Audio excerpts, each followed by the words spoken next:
Slot booking পদ্ধতিতে ক্ষতিগ্রস্ত Bongaon truck মালিকেরা। এদিন এই দাবিতে পথে নামলেন মালিকেরা। বাইরে থেকে আসা ট্রাক পণ্য খালি করে স্থানীয় ট্রাকের সাহায্যে বাংলাদেশে পাঠানোর দাবি। অনলাইনে স্লট বুকিংয়ের মাধ্যমে ভারত থেকে বাংলাদেশে পণ্যবাহী ট্রাক যাওয়ায় আর্থিকভাবে ক্ষতিগ্রস্ত হচ্ছেন বনগাঁ ট্রাক মালিকেরা। একইভাবে ক্ষতিগ্রস্ত হচ্ছেন এই ট্রাকের চালক ও খালাসিরাও। নতুন এই সিস্টেমের ফলে সুবিধার থেকে অসুবিধাই হচ্ছে বেশি, এমনই দাবি করে বনগাঁ ট্রাক মালিকেরা এবার পথে নামলেন। একসময় পেট্রাপোল সীমান্ত দিয়ে বাংলাদেশে রপ্তানির জন্য যাওয়া ভারতীয় পণ্য বোঝাই ট্রাকগুলিকে প্রথমে বনগাঁ মিলনপল্লী পার্কিংয়ে প্রবেশ করতে হতো। সেখান থেকে অনেক সময় লোকাল ট্রাকে পণ্য খালাস করে সেই ট্রাকই পণ্য নিয়ে বাংলাদেশে প্রবেশ করত। এর ফলে বনগাঁ ট্রাক মালিকেরা আর্থিকভাবে উপকৃত হতেন। বছর কয়েক আগে রাজ্য সরকার নতুন স্লট বুকিং ব্যবস্থা চালু করে। অনলাইনের মাধ্যমে ভারতের যে কোনো প্রান্ত থেকে এই স্লট ট্রাক প্রতি 10,000 টাকার বিনিময়ে বুক করা যায়। এর ফলে ভারতের বিভিন্ন প্রান্ত থেকে পণ্য নিয়ে আসা ট্রাকগুলি সরাসরি পেট্রাপোল সীমান্তে পৌঁছে যায়, যার কারণে স্থানীয় ট্রাকগুলির প্রয়োজনীয়তা একেবারেই কমে যাচ্ছে। স্বাভাবিকভাবেই কাজ হারাতে থাকেন স্থানীয় ট্রাক মালিকেরা।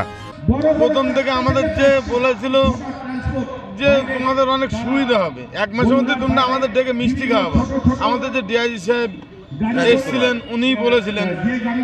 বলার পরে আমরা আমাদের সুবিধার থেকে দেখছি তাদের সুবিধা অনেক বেশি। তাদের সুবিধা কীরকম, তাদের স্লট বুকিং টাকা তুলছে, আমাদের তাতে কোনো সমস্যা নেই।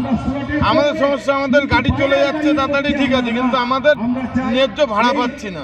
একটা গাড়ি চালিয়ে উল্টে 1,000 টাকা আমাদের পকেট থেকে দিতে হচ্ছে। আমরা সংসার চালাবো, এই হলো আমাদের পরিস্থিতি। তারপরে এমন পরিস্থিতি হয়েছে, বাইরের যত কন্টেনার ট্রেলার আছে বাইরের ট্রেলার এখানে এসে লোড করছে। আমাদের যদি এক গাড়ি লাগে, ওদের আমাদের 3 গাড়ির মাল এদের এক গাড়িতে চলে যায়।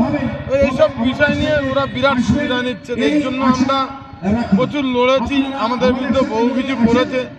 তারপরেও যদি এই নিয়ে আরো মনে করে আমাদের বিরুদ্ধে লড়বে, আমরা যে কোনোভাবে আমরা বন্ধ করবো। তাতে যদি আমাদের কেস খেতে, আমরা আগেও কেস খেয়েছি, তাতেও আমাদের কোনো সমস্যা নেই।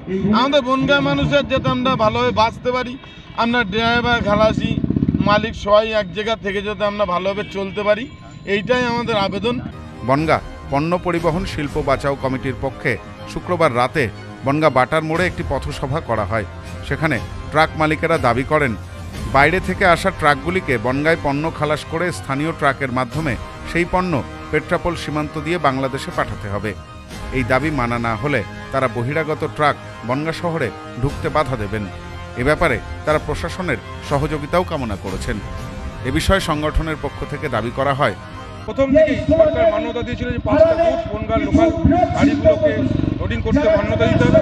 কিন্তু এখন দেখতে পাচ্ছি এই সকল বহিরাগত গাড়িগুলোই আজকে এই সকল গুডসগুলোকে নিয়ে গিয়ে তারা বাংলাদেশের রপ্তানি ব্যবসায় নিযুক্ত করেছে।